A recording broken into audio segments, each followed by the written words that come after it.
Hello everyone, welcome to my channel Juma Girish. ఈ video వచ్చేసి chicken లవర్స్కి అనమాట. చికెన్ అంటే చాలా ఇష్టం ఉంటుంది, కానీ ప్రతిసారి ఒకటేలా చేయాలంటే ఆ చికెన్ మీద విరక్తి కూడా వచ్చేస్తుంది కదా. అందుకోసమే చికెన్లో చాలా వెరైటీస్ నాకు చాలా ఇష్టం. అందుకే నేను ప్రిపేర్ చేస్తున్నాను నా స్టైల్ ఆఫ్ చికెన్ ఫ్రై. చాలా సింపుల్ రెసిపీ. చికెన్లో ఇలాంటి వెరైటీస్ ట్రై చేస్తుంటే చికెన్ ఇంకా నచ్చుతుంది కదా.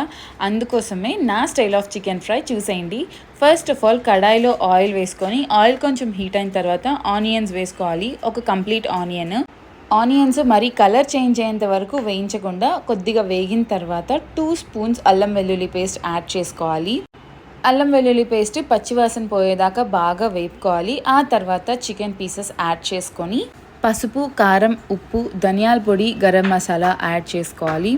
చికెన్ని మీరు వేసుకునే క్వాంటిటీకి తగ్గట్టు మసాలాస్ యాడ్ చేసుకోవచ్చు. అందుకే నేను మసాలా క్వాంటిటీస్ చెప్పట్లేదు.